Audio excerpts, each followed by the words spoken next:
మోడీ గారికి మీరకు ప్రధానమంత్రిని పట్టుకొని నువ్వు తెలంగాణ ప్రజల సొమ్మును దోచుకున్నటువంటి గజ దొంగ నువ్వు, ఇంటర్నేషనల్ కేడీవి నువ్వు, గుర్తుంచుకో. అది ఎట్టి పట్ల బయటకు వస్తుంది.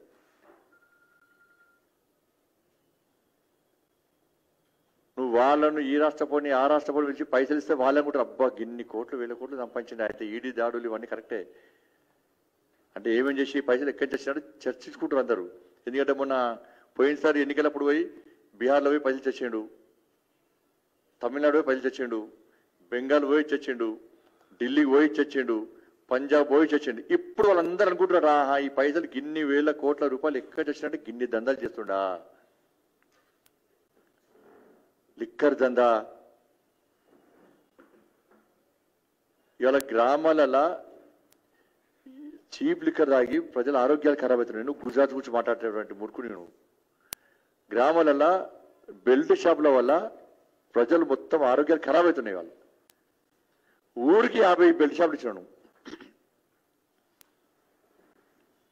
బెల్ట్ షాపులలో మాత్రం డగ్గంట టెస్ట్ పెట్టవు.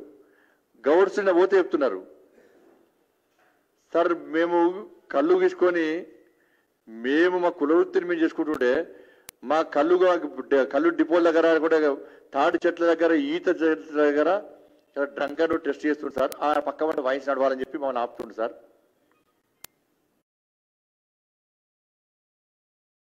నడుతున్నట అని చెప్పినట, లేదా కళ్ళు తాగితే ఆరోగ్యం ఖరాబ్ అవుతుందట.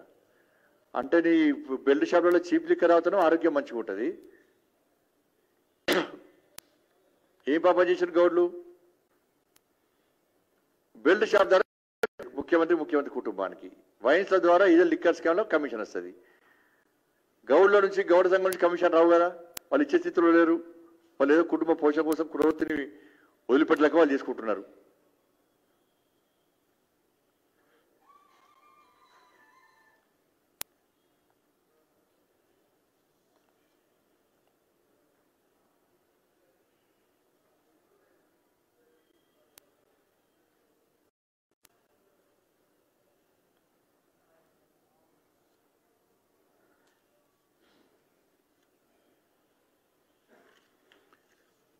దాంతోపాటు పూర్తిగా ఇవాళ లాస్ట్కు పెద్దపల్లి సభ జరగాలంటే మొత్తము స్కూల్ బంద్ చేసినాడు.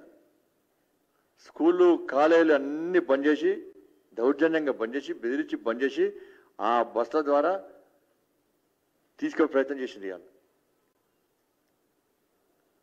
ఉన్న అబద్ధాలన్నీ ఆడతాడు. ఆ మీటింగ్ పెట్టుడే అబద్ధాలు, ఎవరు నమ్మలేడంటే కూడా ఎవరు పట్టించుకుంటాడా? నీ మాటలు ఎవరు పట్టించుకుంటాడు? నువ్వు మాట్లాడుతుంటే అందరు వీక్తున్నారు. జాతీయ రాజకీయాలు పోవాలా నీ మాట ఎవరు పట్టించుకుంటాడు?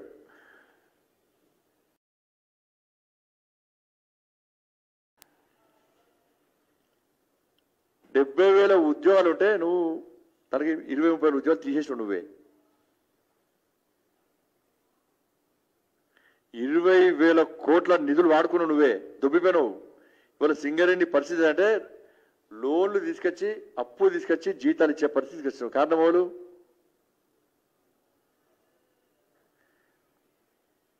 మరి ఎరువుల కర్మాగారం భారతీయ జనతా పార్టీ కేంద్ర ప్రభుత్వం ఇచ్చిందని ఎందుకు చెప్తాడు రాష్ట్ర ముఖ్యమంత్రి? అదే మీ పార్టీ నాయకులు అందరూ కూడా ఉద్యోగాల పేరు మీద అమ్ముకుంటే నిన్న కూడా ఆత్మహత్య చేసుకుంటాం. కానీ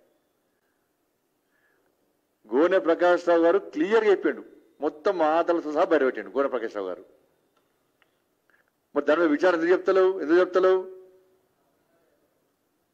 మా నాయకుడు బలి అయిపోయాడు. మొన్న ఉద్యోగాలు ఇప్పిస్తా పర్మనెంట్ ఉద్యోగం అంటున్నారు. లక్షలు వసూలు చేస్తున్నారు.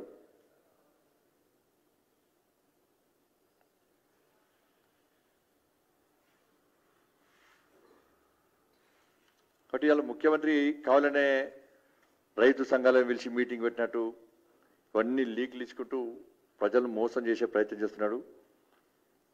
అసలు తెలంగాణలో ఉన్న రైతుల గురించి నువ్వు ఆలోచించు.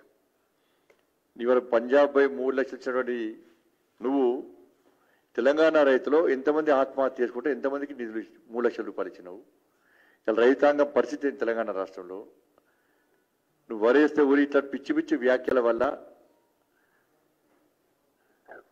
నష్టపోయిన రైతాంగాన్ని ఎంతమందిని ఆదుకున్నావు? ఊళ్ళో కరెంట్ వస్తలేదు, ఇప్పుడు లో వోల్టేజ్తో మీటర్లు కాలిపోతున్నాయి. దాన్ని దృష్టి మరచడానికి మోటార్లు పెడుతున్నాయి. హుజామాబాద్ గిట్ట మోటార్లు అన్నాడు ముఖ్యమంత్రి. నువ్వా లేకపోతే మోడీ గారు ఇక్కడ? అంటే మీటర్లు పెట్టి, మోటార్ల కాడ మీటర్లు పెట్టి ఈ నేరాన్ని బీజేపీ మీద నెట్టే ప్రయత్నం రాష్ట్ర ముఖ్యమంత్రి చేస్తున్నాడు. నేను మళ్ళీ చెప్తున్నాను, నువ్వు మీటర్లు గిట్లా కేంద్ర ప్రభుత్వం పేరు చెప్పి మీటర్లు పెడితే రైతులు, నేను ప్రగతి భవన్ ఫార్మర్లు బయటనియారు, రాసిపెట్టుకో, అడుగు బయట పెట్టనియారు. నువ్వు మీటర్లు పెడితే ఫస్ట్ అడ్డుకునేది భారతీయ జనతా పార్టీ. రైతుల గురించి మాట్లాడే అర్హతనికి లేదు. నువ్వు దేశం మొత్తం రైతులు తిరుగుతాడు, రైతు సంఘాలు బట్టి మొత్తం దేశం మొత్తం తిరుగుతున్నాడట. ఇక్కడ 60 లక్షల రైతు కుటుంబాలున్నాయి. నీ వల్ల నష్టపోయిన వాళ్ళందరూ కూడా, వాళ్ళందరితో నువ్వు పెట్టించారు. నీకు కాళేశ్వరం మొన్న మొత్తం మునిగడం వల్ల ఎన్ని లక్షల ఎకరాల పంట మునిగింది? నీ అనాలోచిత విధానాల వల్ల, నీ మూర్ఖత్వ విధానాల వల్ల, నీ కమిషన్ల కకృతి వల్ల. ఫస్ట్ ఇక్కడ రైతాంగాన్ని సమాధానం చెప్పు. నువ్వు ఇక్కడ రైతాంగాన్ని సమాధానం చెప్తే దేశంలో రైతులు, ఇక్కడ ఏం మిగిలిన నువ్వు ఇక్కడ రైతులు మోసం చేస్తున్నావు. రైతులు ఆత్మహత్య చేసుకునే పరిస్థితి, వడ్ల కుప్పలుగా గుండెగా చచ్చిపోతున్నారు.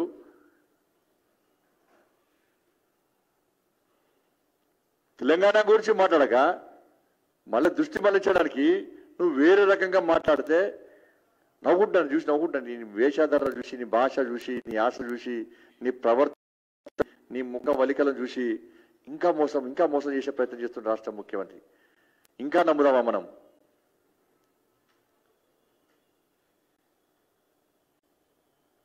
అని చెప్పి ఆలోచిస్తున్న విషయాన్ని ఒక్కసారి తెలుసుకొని మాట్లాడు. ఫస్ట్ తెలంగాణ రాష్ట్రానికి నువ్వు చేసినటువంటి అభివృద్ధి ఏంది? నువ్వు ఇచ్చిన హామీలు ఎన్ని నెరవేర్చినావు? ఎందుకు నెరవేర్చలేకపోతున్నావో దాని మీద స్పష్టంగా నువ్వు ప్రతి బహిరంగ సభలో స్పష్టం చేయి. అన్ని వర్గాల ప్రజల విషయంలో నువ్వు స్పష్టం చేసాకనే తిట్టుమని పడతాం. కానీ తిట్టడానికి కోసం బహిరంగ సభలు పెట్టి, కలెక్టరేట్ భవనాలు ఓపెన్ చేసి ప్రారంభోత్సవాలని చెప్పి కలెక్టర్లు ముసిపెట్టి, అధికారులు ముసిపెట్టి కేంద్ర ప్రభుత్వాన్ని, మోడీ గారిని తిట్టడము. అసలు మోడీ గారిని నీకు పోరిగక్కడి నక్కకు నాగలు. ప్రపంచమే మోడీ గారిని మహానుభావుడు గుర్తిస్తున్నది, నెంబర్ 1 లీడర్. నీకు గింత కాదు నీది.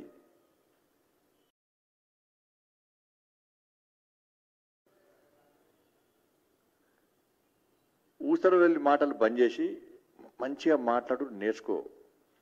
ఎందుకంటే ఎక్కువ మాట్లాడతాం, మేము ఎక్కువ మాట్లాడగలుగుతాము. ముఖ్యమంత్రిగా నువ్వు ముఖ్యమంత్రి అన్న విషయాన్ని ఒక్కసారి గుర్తుంచుకో. మర్చిపోతున్నట్టున్నావు, ఇట్లా వీక్తుంది, అంత ఉన్న సీట్ వీక్తుందని భయపడుతున్నట్టున్నాను. ఎందుకంటే తెల్లారు లేస్తే కుటుంబం మొత్తం, నా కుటుంబం దందలేదు, నా పరిస్థితి ఏంది అని చెప్పి డిప్రెషన్లో ఉన్నాను. అన్ని సంవత్సరాలు దాడి చేస్తే నీ కుటుంబం పెళ్ళి ఒకటే నవ్వుకుంటారు నీ నాయకులు చూసి. నా వరంగల్ మీటింగ్ తర్వాత మీ పార్టీ నాయకుల్లో కూడా చెల్లం వచ్చింది. చాలా మంది ఆలోచిస్తారు, ఎస్ భారతీయ జనతా పార్టీ బహిరంగ సభలు అన్ని విజయవంతమవుతున్నాయి, ప్రజలు లక్షలాగా తరలి వస్తున్నారు, బీజేపీ చెప్పే వాస్తవ విషయాలను ప్రజలు గమనిస్తున్నారు, మద్దతు తెలుపుతున్నారు. ముఖ్యమంత్రి కుటుంబం అన్ని అవినీతి ఆరోపణలు కూరుకుపోయింది. ముఖ్యమంత్రి మళ్ళీ రైతులు పెడుతూ మోసం చేసే ప్రయత్నం చేస్తున్నాడు. ఎవరు నమ్మతలేరు మాటలని చెప్పి మీ పార్టీ ఎమ్మెల్యేలు, మీ పార్టీ నాయకులే ఆలోచించుకుంటారు, చర్చించుకుంటున్నారు. ఆ విషయాన్ని గుర్తుంచుకోకసారి. ఇప్పుడు కూడా నీకు బుద్ధి రాకుంటే, ఇప్పుడు తెలుసుకోకుంటే ధన్యవాదాలు.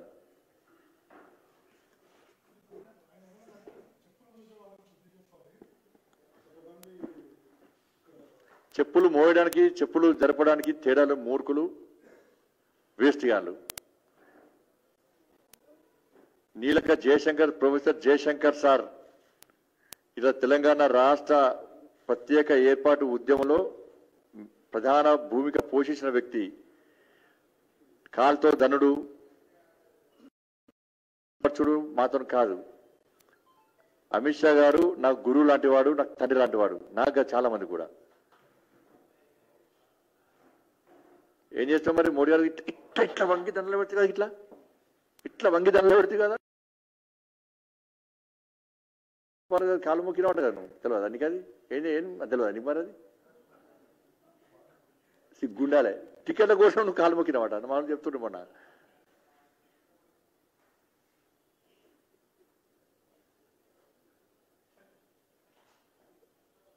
నేను మొన్న చెప్పిన మా అమిత్ షా గారిని మోడీ గారిని ఇట్లా టచ్ చేయాలని చాలా ప్రజలు చూస్తారు, కార్యకర్తలు ప్రజలు చూస్తారు. ఒక్కసారి టచ్ చేస్తే ఒక తృప్తి అని చెప్పి, ఒక ధైర్యం విశ్వాసం వస్తుందని చెప్పాను, ఒక నమ్మకం వస్తుంది, ధైర్యం వస్తుంది మాకు. కానీ నిన్ను ముట్టుకోవడం కదా ఎంత మధువాసన వస్తుంది నిన్ను ముట్టుకుంటే. ఎవరు నేను ఎవరు ఎవరు నీతో క్రేజీ మోడీ గారు అమిత్ షా అంటే క్రేజీ లీడర్స్ వీళ్ళందరూ కూడా.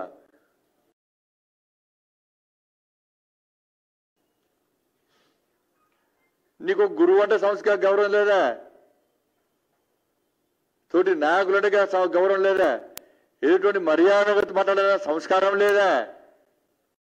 అవి వరుసలు కూడా తెలియని మూర్ఖత్వ కుటుంబం నీది. గుర్తుంచుకో ముఖ్యమంత్రి, వావి వరుసలు తెలియని మూర్ఖత్వ కుటుంబం నీది.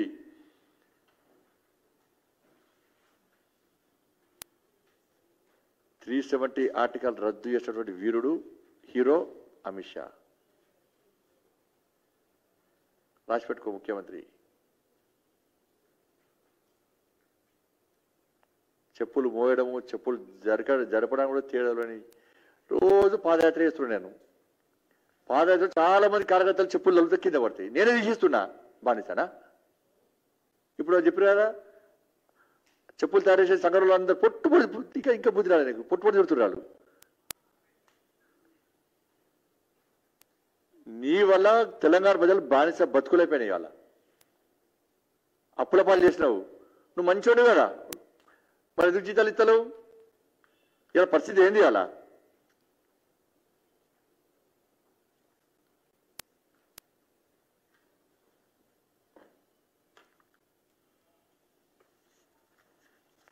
అందుత కాలు ఎవడు జుట్టు పట్టే మూర్ఖుని నువ్వు. అందుతో పొరుదండలు పెడితే అక్కడిక్కడ పోయి వాని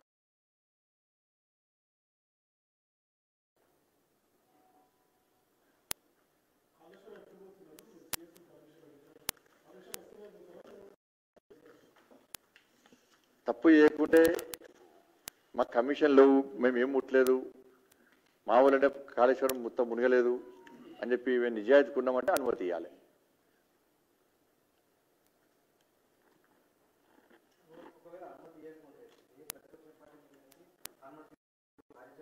పోయి మనం స్టైల్ కోసం పోయి అరెస్ట్ అయ్యి రావడం కాదు.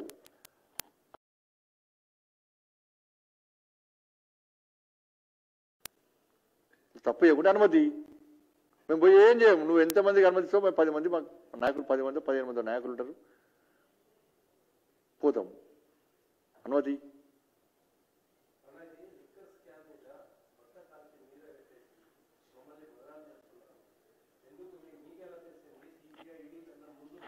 వాళ్ళే చెప్పున్నారు. మీదకే వాళ్ళే చెప్పున్నారు కదా, వాళ్ళే కోర్టుకు పోయారు కదా, నేను ఇంటర్వ్యూ వాళ్ళే చెప్పుకున్నారు కదా.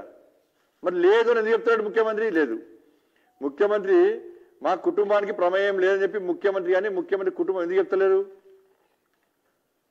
బహిరంగ సభలు ఎందుకు చెప్తలేరు మరి? హాయ్ ఫ్రెండ్స్, మా టుడే టుమారో యూట్యూబ్ ఛానల్ చూస్తున్నందుకు చాలా థ్యాంక్స్. మరిన్ని లేటెస్ట్ వీడియోస్ కోసం వెంటనే సబ్స్క్రైబ్ చేయండి. అలాగే ఈ బెల్ ని కూడా రింగ్ చేసేయండి. మా నోటిఫికేషన్స్ అన్ని మీ మొబైల్లో వస్తాయి.